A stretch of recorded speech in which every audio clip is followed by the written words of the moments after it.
Hello and welcome to ENI UK and Europe edition. I'm Giancarlo Matera, reporting from London. We'll be bringing you news, reports from around the United Kingdom and Europe, and we have live reporters on standby, ready to give you their reports. On our program today, the British Prime Minister urges the UK to get jabbed as viruses surge. Big Ben is to ring in the new year ahead of summer renovation completion.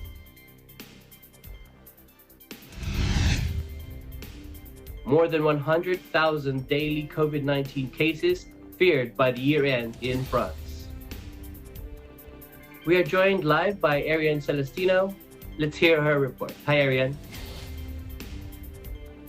Hi, Giancarlo. Today I'll be reporting about how residents from Brighton, England are rising up against UK sewage dumping. Thank you so much, Ariane. We look forward to that full report later in the show. From Italy, we have a report on the National Geographic's Afghan girl who has been evacuated to Italy. This report will be brought to us by Jenny Santiago. And from Switzerland, we have ice skating for beginners. This report will be brought to us by Trina Joyce Asugal. After slumping by 9 wickets in Brisbane. And in sports, cricket, England hope to turn a 2-0 deficit around to beat Australia to win the Ashes. This report will be brought to us by Ryan Florentino. And our view from our window this week, the city of arts and sciences, Valencia's most important tourist spots.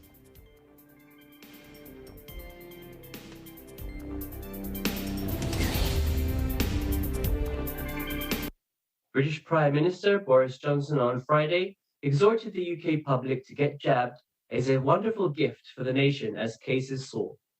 Boris Johnson said that while little time remained to buy gifts, there is still a wonderful thing you can give your family and the whole country, and that is to get jabbed, whether it be your first, second, or your booster. The Prime Minister has rejected harsher virus restrictions in England over the holiday period, despite a record surge in cases driven by the Omicron virus. He has focused instead on a drive to offer booster jabs for all adults by the end of the year. He acknowledged that after 2 years of this pandemic, I can't say that we are through it, as the UK set a record on Thursday of almost 120,000 cases in 24 hours. Last year, Johnson imposed a stay-at-home order on December 19th for London and the South East England. That meant millions had to change their holiday plans. This year, he opted not to tighten rules. People must test themselves before meeting vulnerable relatives, he cautioned. Boris Johnson's popularity has been battered by recent reports of parties being held at Downing Street and other government departments during lockdown periods. And his party has lost a by-election in a previously safe seat this month. Some within his own party have also revolted against the most recent COVID measures, in particularly the mandatory showing of COVID passes to enter crowded venues such as nightclubs, which they see as violating personal freedoms. Almost 100 Tory MPs opposed the measures, which was passed by Parliament as a whole. Boris Johnson's Brexit project is also still mired in wranglings over French fishing rights, a year after the UK reached an agreement with the European Union on a trade deal. 3, 2. The four sides of London's Big Ben clock tower will be fully visible to ringing the new year for the first time since 2017. The UK Parliament's principal architect says as the scaffolding starts to be removed around Elizabeth Tower, which is often misnamed Big Ben in London, the remaining renovation work is on track to be completed in the summer of 2022. Let's listen in. The Eton light will go back. That's the light of, as it were, the democracy and freedom at work. And I think it's fantastically important. It's important for the tourist industry, it's important for us, and most of all, it's important for Parliament. Absolutely, we're on time for late summer, around about the second quarter of next year, towards the end of that at the moment, and everything will fall into place during spring. The world-famous landmark has been covered in scaffolding for 4 years now, which left many visitors to London hugely disappointed, because not only could they not see the tower, but they also couldn't hear the famous chimes of Big Ben on the hour. People will see all 4 clock faces on New Year's Eve, as the tower's bell will also chime for the last time using a temporary system when the clock strikes midnight on the 31st of December. With 88,000 new COVID cases reported on Thursday, the French health minister, Olivier Véran, announced that France just hit the worst figures recorded since the beginning of the pandemic. In his statement, he said that France is experiencing what all countries affected by this extremely contagious Omicron variant are experiencing. The number of positive cases here are doubled almost every 2 days. France is expecting to see about 100,000 positive cases per day by the end of the year. He also added that as the Delta wave starts to subside, the Omicron wave is picking up extremely fast. France is experiencing what all countries affected by this extremely contagious variant are experiencing. The number of positive cases are doubling almost every 2 days, he stated, with almost 20% of cases in the country are due to this variant. In the Paris region, such cases amount to 35%, and France has not yet reimposed strict restrictions ahead of the New Year celebrations. Among the measures currently in place are the booster dose requirement for health pass holders and limited travel to and from the UK. They opened vaccinations to children aged 5 to 11 last Wednesday. Time for a break now, but please come back for some more ENI UK and Europe edition.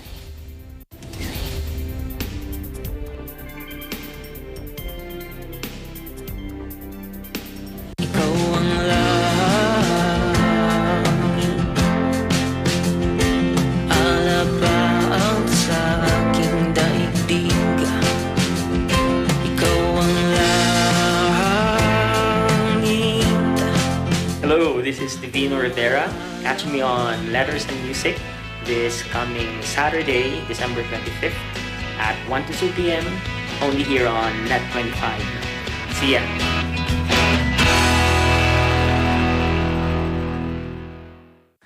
Habang patuloy na kinakaharap ng mga negosyante ang krisis ng COVID-19 at ang pinsala ng nagdaang bagyo, apektado ang marketing at buong operasyon ng mga negosyo at patuloy nilang hinahanap ang mga solusyon kung paano makakabawi mula sa kanilang pagkalugi. Apektado rin ang mga social enterprise na gumagawa ng mga organic products katulad ng mga produktong galing sa niyog. What is the future of self-sustaining households in the coconut-producing community? What impact has COVID and its economic consequences had on this type of business social responsibility? In this episode, Mr. Francis Rubio, President of Green Life Coconut Products, will tell us more about it and the supply chain that benefits from the growing demand for coconut products around the world, even in the midst of the pandemic. Kung hindi natin paunlarin yung ating agrikultura o yung coconut industry, yung fishery industry, talagang marami pa rin tayo mahirap. So hindi pa rin masusolve ang problema ng gobyerno sa kahirapan. Itong agriculture din natin, yung coconut natin, low productive. Kailangan talagang tulungan natin ito na masolve yung problema dito. Kasi kung masosolve po yung problema dito sa sektor na ito, maraming matutulungan mga magsasaka. Kailangan magkaroon sila ng hanap buhay. Kailangan tulungan natin yung mga SME na nag-i-involve sa pagbibigay ng hanap buhay sa community, yung balik probinsya. Kung ikakapacitate natin sila magbibigay ng trabaho dito sa mga coconut farmers na ito. All these in this episode of Open for Business.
Welcome back to E&I UK and Europe edition. Now for some more interesting stories from UK and Europe. The residents are revolting against the UK sewage dumping. To tell us more, we are joined today by Arian Celestino. Hello, Arian. Hi, Giancarlo. So yes, Brighton, which is located on England's south coast, has been described as Britain's hippest city and is haven for tourists, especially Londoners keen to escape the capital. But surfer Stu Davis says the waters of Brighton and along the Channel coast are less attractive, describing them as an open sewer. For this reason, local residents are now taking action. A short distance away, a storm overflow pipe stretches out across the beach towards the popular pier, before being slowly submerged by the rising tide. Let's now listen and learn about the increase in raw sewage discharges from sewers directly to the sea and rivers, and how citizens feel about this whole situation. Now, Surfers Against Sewage Water Quality Report 2021 has shown that water companies across the country have been increasingly using the CSOs, combined sewage outlets, on a more regular basis than is permitted by law. So not just on a 1 in 500 stormfall event, they've been used over and over again throughout the year. So our research has shown that 5,500 direct sewage outlets went into our coastal waters just this year. It's our birthright to be able to go to the nearest river or sea or lake and be able to swim in it and feel safe. It's such a beautiful thing to do. It's our heritage. I think it's a great shame that the water companies are not taking our waterways, treating our waterways with respect. They're not treating them with respect, and they're pumping sewage into them. Meanwhile, paying the shareholders, as I understand it, big profits, but not investing in the infrastructure of the sewerage system so that we have clean water.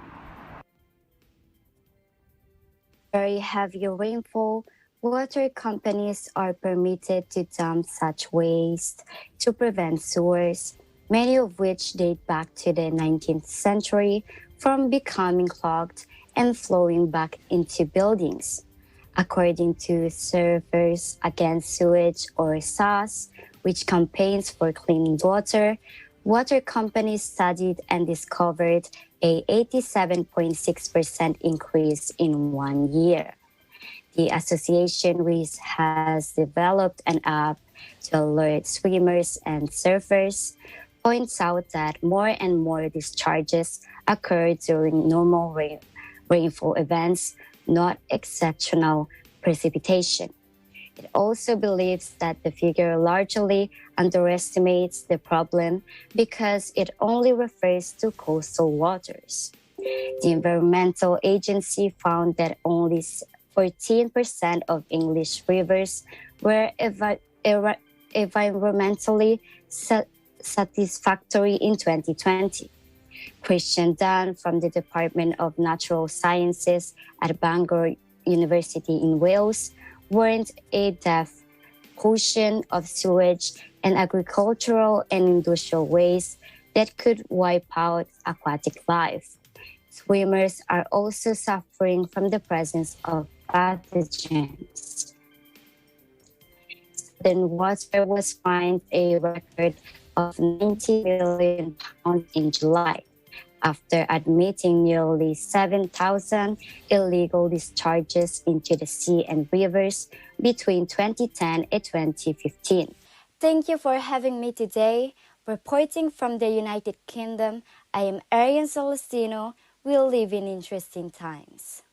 Sharbat Gula is a green-eyed Afghan woman immortalized decades ago by a National Geographic cover, and she has been evacuated to Italy. To give us more on this story, we have Jenny Santiago. Let's listen in. Sharbat Gula, the green-eyed Afghan woman immortalized decades ago on a National Geographic cover, has been evacuated to Italy. Afghan citizen Sharbat Gula has arrived in Rome, it said in a statement without giving a specific date. Rome said it had responded to pleas from non-profit organizations working in Afghanistan to help her leave the Taliban-controlled country, organizing for her to travel to Italy as part of the wider evacuation program in place for Afghan citizens and the government's plan for their reception and integration. Gula became arguably Afghanistan's most famous refugee after U.S. photographer Steve McCurry captured her portrait in a Pakistan camp in the 1980s, and it was published on the front cover of the National Geographic magazine. Gula said she first arrived in Pakistan as an orphan 4 or 5 years after the Soviet invasion of 1979, one of millions of Afghans who have sought refuge over the border since. She was deported back to Afghanistan in 2016 after she was arrested for living in Pakistan on fraudulent identity papers. In early September, Rome said it had evacuated almost 5,000 Afghans from Afghanistan after the Taliban seized power in August. Italy, earlier this month, said it had granted citizenship to Afghanistan's first woman chief prosecutor, Maria Bashir, after she had landed in the European country on September 9. Italy was one of 5 countries most involved with NATO's US-led mission in Afghanistan, along with Germany, Turkey, and Britain. Thank you for having me reporting from EBC Milan, Italy. I am Jenny Santiago, and we live in interesting times. Thank you, Jenny, for bringing us that story. It's time for another break now, but please come back for some more ENI UK and Europe edition.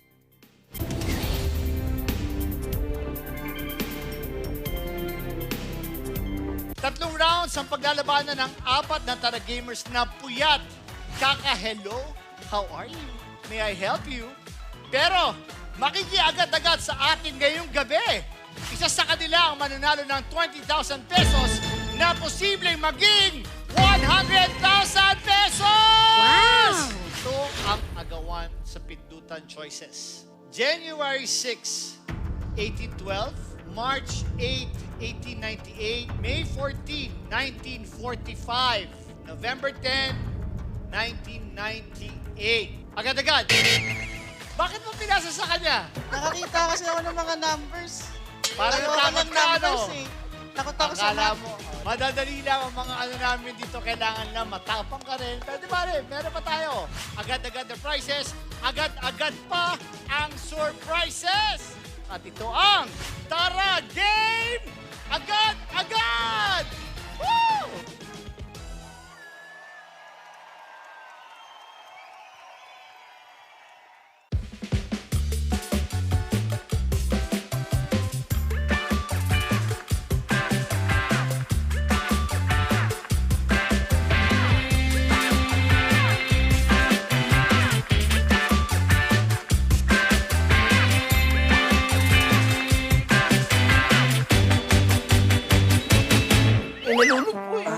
Mouth-to-mouth resuscitation? Pag-break na daw po si Martin sa atin. Kainan, hindi ko kailangan makita yan kasi maalala na kita. Kuya, magnanakaw doon! Bilisan mo! Pulis! Tulungan mo na. Pulis! Saan ang tumakbo? Bakit mo pinipigilan? Ang ganda mo kasi. Ang inyong pinakabagong gag show. Dito sa Net25! Walang iba kundi ang Quezon City!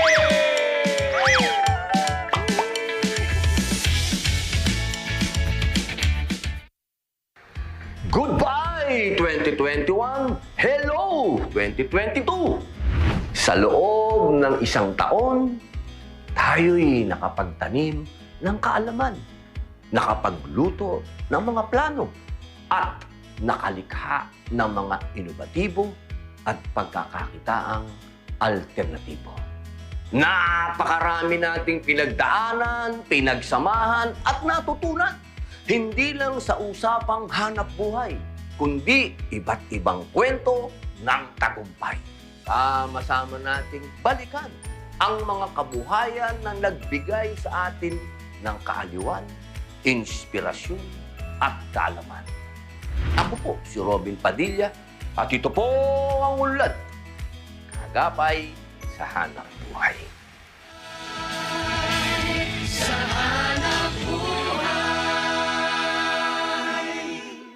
Like birds singing in the dead of night. Take these broken wings and learn to fly. All your life, you were only waiting for this moment to arrive. Hello, my name is Charlene Ong. Please catch me on Letters and Music, on air and online, this coming Saturday, December 25, 1 to 2 p.m. Only here in Net 25. See ya!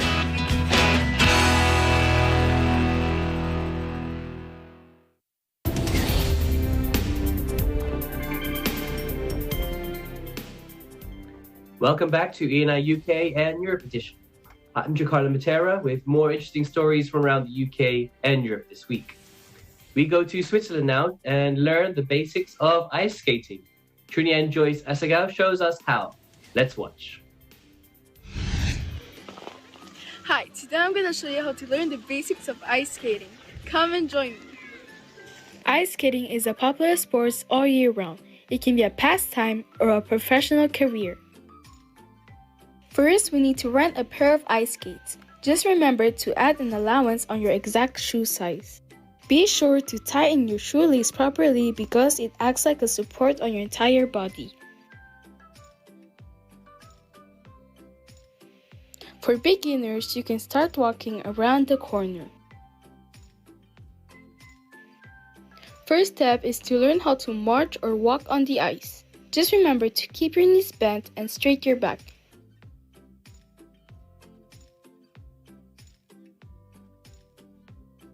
You can ask someone to hold you.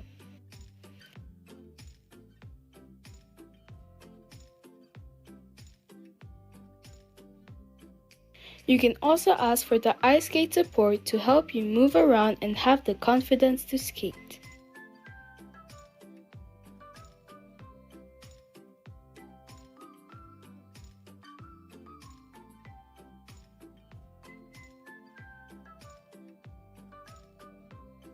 I hope that encouraged you to learn how to skate. I'm Trina Jessica from EBC Switzerland, who live in interesting times.